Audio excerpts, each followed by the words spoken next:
A vida intelectual, seu espírito, suas condições, seus métodos. A.D. Sertilanges.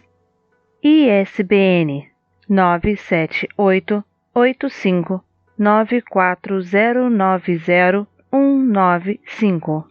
Prefácio à edição brasileira.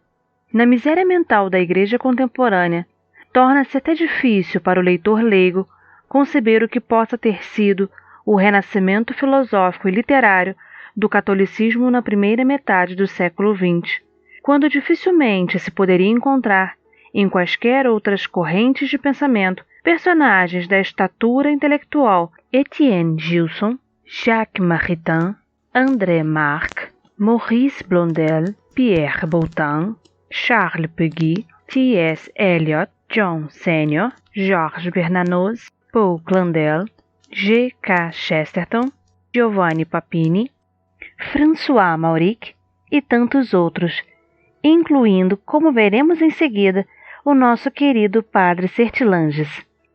Embora nem todos esses autores se filiem à corrente tomista ou neotomista, é inegável que o tiro de largada dessa vasta e emocionante aventura espiritual foi desferido pelo Papa Leão XIII quando, em 1879, na encíclica Aeterni Patris, exortou os filósofos e intelectuais católicos a desprender-se das modas filosóficas e voltar à meditação dos ensinamentos de São Tomás de Aquino.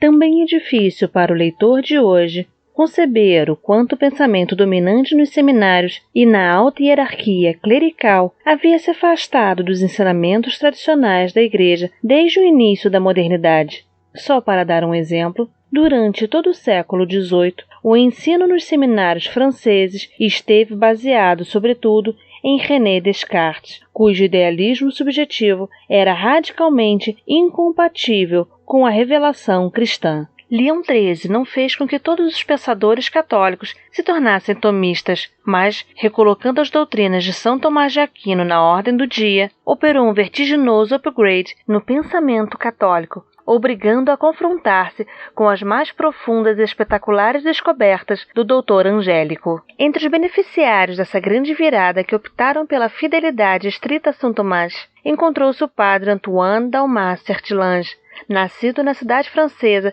de Clermont-Ferrand e morto aos 84 anos em Salage, que em 1893 viria mesmo a fundar a Revue Thomiste para difundir o pensamento do mestre Akinat entre os clérigos e leigos. Sertilanges tornou-se repentinamente famoso em 1917 com o livro La Vie Héroïque, inflamada defesa das propostas de paz do Papa Bento XV.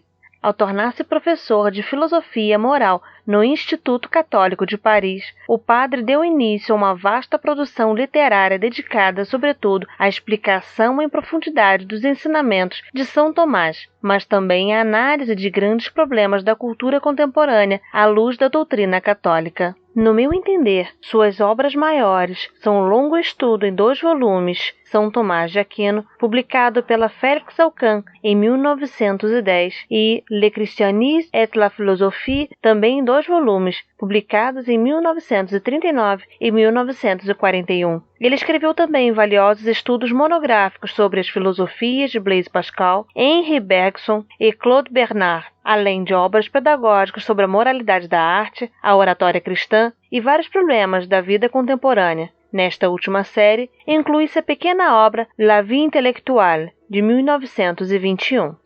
É até difícil para mim explicar a influência que esse livro teve na minha vida. O mínimo que posso dizer é que ele decidiu o curso da minha vocação. Ao lê-lo, já nem lembro quantas décadas atrás percebi com horror que os princípios mais básicos e incontornáveis da vida intelectual haviam desaparecido completamente da consciência nacional, ocasionando a usurpação de praticamente todos os pontos da alta cultura e da educação por charlatões, tagarelas e carreiristas desprezíveis que nada tinham a oferecer às jovens gerações senão uma caricatura horrenda da inteligência, da ciência e das artes. Percorrendo as páginas deste livro, eu me lembrava do alto conceito que da sua missão de escritores haviam tido muitos autores brasileiros, como Lima Barreto, Graciliano Ramos, Otávio de Faria e tantos outros. Tudo isso havia se perdido, e era ridículo esperar que sim a reconquista da inteligência, tomada na sua mais alta expressão, fosse possível acatar com proveito quaisquer problemas práticos da vida social e econômica brasileira. Seria como esperar que um homem imbecilizado pelo vício das drogas restaurasse a sua vida moral primeiro para tornar-se inteligente depois. A expressão colocar o carro diante dos bois não descreve corretamente a loucura dessa expectativa. O que aparecia nos debates públicos brasileiros, com o seu praticismo imediatista, era a esperança de que o carro saísse correndo no encalço dos bois para atrelá-los a si mesmo. Também me ocorria, durante essa leitura, a evocação do soneto de Rainer Maria Rilke, Torso Arcaico de Apolo, na tradução de Manuel Bandeira, em que a contemplação da beleza e harmonia perfeita do corpo do deus grego impunha ao observador, de repente, a consciência do seu dever de mudar o rumo da sua vida e buscar a perfeição. Era isso que esse maravilhoso livro nos convidava. Todos os meus esforços literários e pedagógicos das 3 últimas décadas provam que não consegui resistir ao seu apelo. Olavo de Carvalho, Richmond, novembro 2018.